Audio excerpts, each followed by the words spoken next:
WPT होनो थाखाय जोंनो टारगेट हरबायमोन अपोजिशन MCLA फोरनोबो होनोसै होननानै जोंनि हाग्रामा सारनि टाइमाव आदा निर्मल कुमार ब्रह्मआ बेसेबां मोनबोदोंमोन फैसाखौ बेसेबां मोनबोदों 25-30 कोटिनि खम मोनबोआखै मावथि बिथांमोन मोनबोदों दानि MP रोनगोरा बिथांमोन मोनबोदों बै समाव हाग्रामा सारा बयखौबो समानै नायदोंमोन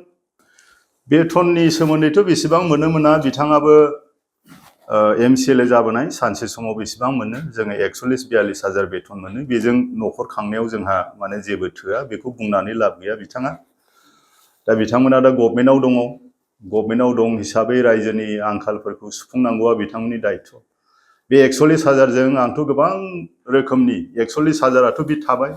बिनि लोगोसेयैनो जिहेतु मोनखाया होखाया बिसोरो थांनाय 5 बोसोराव जोंनो जेबो होआखै दिनै फैसायासो गिदिंनानै थांफिननायखौ जों खोनादों आरोखि रिपर्टखौ नोंथांमोना थाबैनो मोनगोन बेसेबांबा 45 ना 46 crore बिदि थांफिनगोन गुबुन डिपार्टमेन्टआव सोर बाहायनो हायाखै बे आलादा खोथा दा बिथांमोनाव दिनै फैसा दं आदा निर्मलनावबो फैसा दं आं बेखौ जेबो बुंनो थाङाखै किन्तु गावखौनो एसे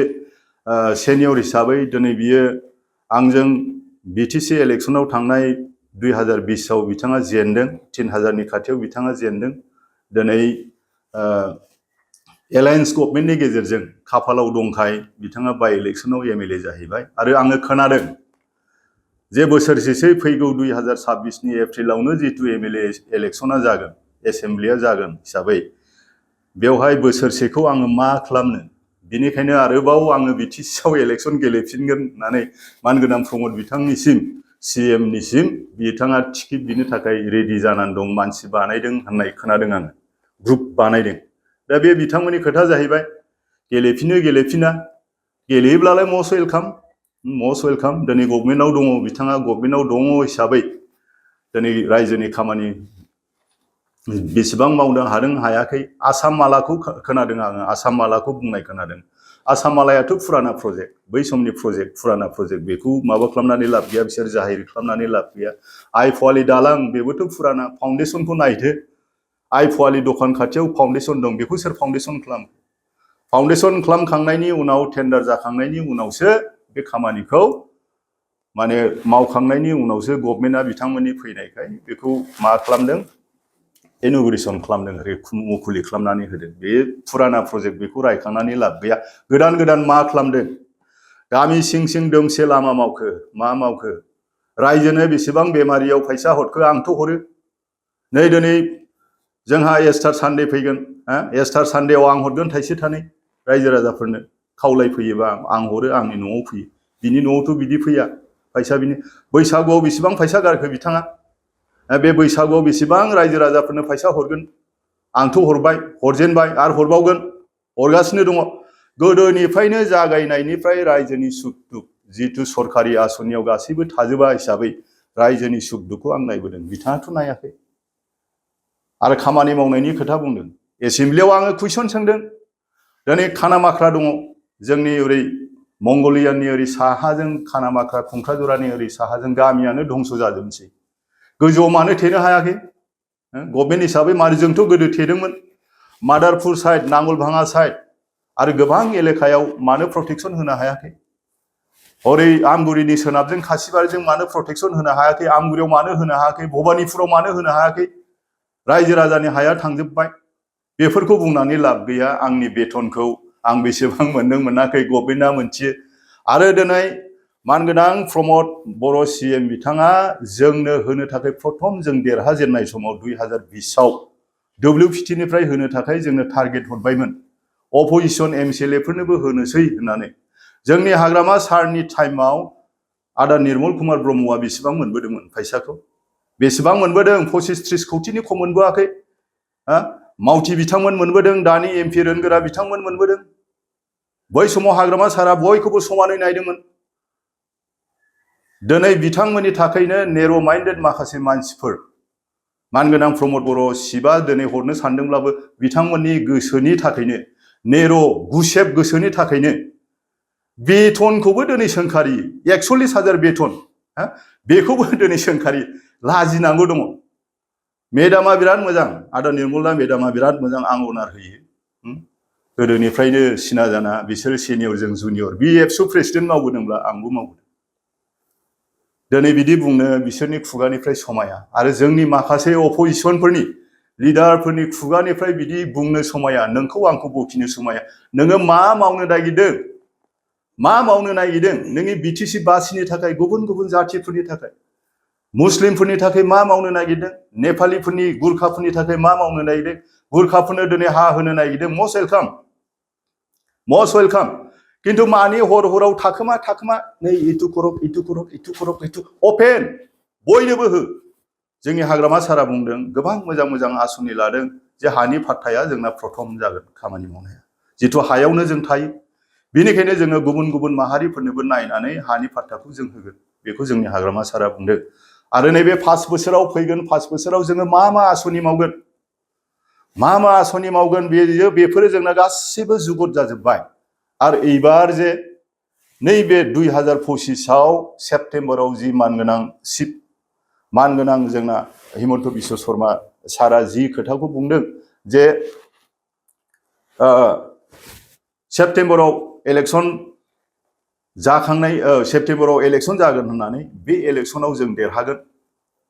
जों देरहागोन बिनिफ्राय जोंनि 5 बोसोराव फैगौ 5 बोसोराव जों मा मावनो लादों बे मावनो लानायखौ जों अलरेडि जुगुत खालामबाय मैयाबो जोंहा 12 तारिख बरमायाव एग्जिकिउटिभ मिटिं दं दा बेफोरो जि सिगांनि जोंनि मावखानायखौनो आसाम मालानो नोंनि आइ फवालि दालांनो बेखौ बुंनानै लाब गैया आंनि बेथनखौ बुंनानै लाब गैया बिथाङा मा मावनो नागिरदों दिनै MLA जानानै थांबाय जोंनि नै दैज्लाङा फैसिगौ बे दैज्लां फैनायाव बिथाङा बबे प्रटेक्शनखौ मावनो राजनिति खालामनानैल' जाया दिनै गोरिबा गोरिब जानानै फैदों धनिया धनि जानानै फैदों नोंसोरहा थाखा फैसा दङखाय नोंसोरो गिदिर मा बुंगोन मा बुङा सोरखौ मा सोलोयै गाख्रेबगोन राजनितिक हिसाबै बोरै गाख्रेबगोन बेखौ नोंसोरो पलिसि लाबाय थादों जानो हागौ किन्तु नोंथांमोननि जेसेबांखि सानना पलिसि लाया मानो बे फैलार आं दहायनो बुंबाय हरगौमोन जोंनोबो हाग्रामा सारा जेरै हरदोंमोन प्रमद बिथाङाबो हरगौमोन किन्तु बेफोरबायदि मानसिनि थाखाय जोंनो फैसाखौ मावनो थाखाय आसाम मालानि CM पेकेज माबा पेकेज बेखौ थाइसे गैया जोंहाबो मावनो हानायनि जोंहाबो पाब्लिक रिप्रेजेन्टेटिभ हिसाबै जोंहाबो अधिकार दङ दिनै डेमक्रेसिखौ बिसोरबायदि मानसियानो हत्या खालामदों गणतान्त्रिक BTC आरो बड'लेण्ड आन्दोलन खालामनायनि मिनिंखौ बिसोरो दिनै धंस खालामदों बेफोरबायदि मानसियावनो बिसोरनाव अननाय गैया मानसिफोरखौ बुंलाबायनाय गाज्रि बुंनाय बेफोरल' आं रावखौबो नाम खारिनो सानाखै दा आंनि बुंनाया बेनो दा जिखिजाया जि बुंलांबाय जोब्बाय आरो जि जयनिं जाफैदों बबेनि जाफैदों ओरैनि मानसिखौ ओरै लानानै थाङो ओरैनि मानसिखौ ओरै लानानै थाङो बेबा बबेनिमोन जोंनि लकेलनि मानसिफ्रानो सिनाया सासे सानै थानो हागौ बे आलदा खोथा गारि गंसे लानानै फैदोंनो दा बे बिथांमोना मा मावनो सानदों दिनै MP सानै दं दिनै मिनिस्टार दं मावथों गोबां खामानि मावथों बेखौनो लुबैदों NDBनि समस्याखौ समाधान खालामनो हायैनि थाखायनो दिनै APB दानांबाय नङाब्ला मा दरखारमोन गावनि उदैनि थाखायल' सानब्ला जानाय नङा दिनै एसे हल साननांगोन UPPL पार्टिया मोजांनिफ्राय मोजांसिन जागौमोन किन्तु नै बेफोरबायदि कयजन मानसि माखासेफोर थानायनि थाखाय दिनै UPPL आ गोग्लैगोन जुदि मोजाङै जुदि UPPLनि दैदेनगिरि बिथांमोना मानगोनां बिथांमोना जुदि मोजाङै जुदि नायबिजिरनाब्ला माखासे गोदाव सोराव लिडारफोरखौ खोथा बुंहोबाय थायोब्ला गोग्लैगोन पाब्लिकआ बुजिनो सम गैला नों मोनजादोंब्ला किन्तु पाब्लिकआ मोनजायाखै बे रोखोम दा बेखिनिखौनो आङो बुंनो सानबाय बाखि फैगौ जिनाखि इलेक्सन बेखौहाय आंनि रायजो राजाफोरखौ आङो खावलायदों मोजां खामानि मावबाय थागोन जेरैबायदि गोदोनिफ्रायनो मावदों जोंनो मावबोदों कारेन्टनिफ्राय लानानै कारेन्ट सार्भे खालामनानै लामा सामा दालां बान्दो जोंनो मावबोदों जोंनो प्रटेक्शन मावबोदों दा जोंनि अनगायै BPFनि अनगायै निसिमाया उन्नति जानायखौ गोजान मानोना बिसोरो गावजों गावनि गेजेराव मिलायलाया दा टिकेटआ साबसे बिदों 6-7 जनसो निसिमाव टिकेट बिनाय खोनादों आं बिनायाथ' गेदेर खोथा नङा बिथों किन्तु आदा निर्मला मानो बिदेरबावनांगौ जाखो बेथ' एमएलए जाखाबायना बिनिल'थ' नङाना सब समाय गुबुननोबो चान्स होदो आरो आं खोनादों गुबुननिफ्राय बादबोगोन होननायबो एसे खोनादों आङो मानो गुबुननिफ्राय बादबोनो लकेलाव निसिमायाव लिडार गैया नामा इउपिपिएलआ लिडार गैया नामा लकेलाव दङ बिराद मोजां मोजां दङ सेंग्राफोर यां जेनेरेसनफोर दङ बिसोर गेलेगोन हौवाफोर नङाब्ला आइजोफ्राबो गेलेनो हायो गेलेगोन किन्तु नोङो बबेनिफ्रायबो ओरै बादनाय ओरैनिफ्राय ओरै बादनाय गाबागाव जायगा गाबागाव जोंनि निसिमा जाहैबाय हिस्ट्रिकेल मोनसे जायगा बेयाव जों गाबथाबोदों जों बेनिखायनो जोंनि खुगानिफ्राय सोरखौबा गाज्रि बखिनाय पार्सनेल एटेक खालामनाय बेखौ जों बुङा जोंहा मान सन्मान दं बयहाबो धोरोम दं बयहाबो इसोर दङ दा दिनैहाय नंखाय बाथ्राफोरखौ सोरनिबा संसार जानायाव आंबा मा अबस्थायाव दङ दिनै बिपिएफ जेनेबा आं खालामदों आङो नुदों जोंनि बिमा बिफाया जाम्बा जाम्बिब्लाबो दिनै जोंखौ ग्रेजुवेट खालामदों पलिटिकेल मेजर जोङो ग्रेजुवेट खालामदों जोंनि बिमा बिफाया रोंथारामोन थेवबो जोंखौ फोरोंदों जों नुदों जोंबो गोरों इंग्लिशखौ जोंबो गोरों बिटिआर सुक्तियाव मा लिरनाय दं नोंनि बिटिसि सुक्तियाव मा लिरनाय दं बेखौ जोंबो फरायदों नायदों आरो दा बर्तमान मा जानानै दं गोजौआ गोजौ जौगालांबाय गाहाया गाहाय नामायलांबाय पार कापिटा इनकामा बेसेबांबा गाहायाव नामायबाय जोंनि टाइमाव 12%मोन दिनै 9% गाहायाव गोग्लैनानै 3%आव बिटिसिनि पार कापिटा इनकामा दं होननानै आङो माखासे रिसर्सनिफ्राय आङो गोरों गोरानिफ्राय आङो खोनादों आरोखि रायलायनायाव बाजारफ्राव फैसा गैला साहा दखानफ्रा दिनै थैलांनो हमबाय नेग्रायाबो खालि गावसिनि जब कार्डखौल' गुबुनफोरनि जब कार्डखौ डेट खालामजोब्बाय दासो नै माबा खालामफिनगासिनो दङ फोथांफिनगासिनो दङ दिनै आइवाइ न' खेबनायनि पिएमएवाइ न' खेबनायनि फैदों जिबिकाफोर खेबगोन बेवहाय थाफादों बयबो थाफानो हादों बिथांमोनाबो थाफादों जोंनाबो थाफादों बेयो जायानो गभर्नमेन्ट फैगोन बेनो होगोन बेथ' गोदोनिफ्राय नों थाब्लाबो आं थाब्लाबो थायाब्लाबो बे न'खौनो मोनखानांगौ दंखायो बेजों नों राजनितिक दिनै खालामदों अरुणोदयजों नोङो राजनितिक खालामदों जेयाव क्राइटेरिया मेलायिफोरखौनो नोंथांमोना होनानै दिनै माखासे उइद' जाम्बा जाम्बि गोरिब डिसेबोल मानसिफ्रा नै बै स्किमनिफ्राय बन्सित जादों बिनि अनगायै मा होदों मा मोनदों बिटिसिनि मानसिफ्रा आन्दलन खालामनानै दिनै मा मोनदों जेरैबायदि खोथा बुंदोंमोन मोजां मोजां खोथा बुंदोंमोन आं बेफोरखौ बुंथ'ला बांद्राय आं सिङाव हाबला जिखुनु जा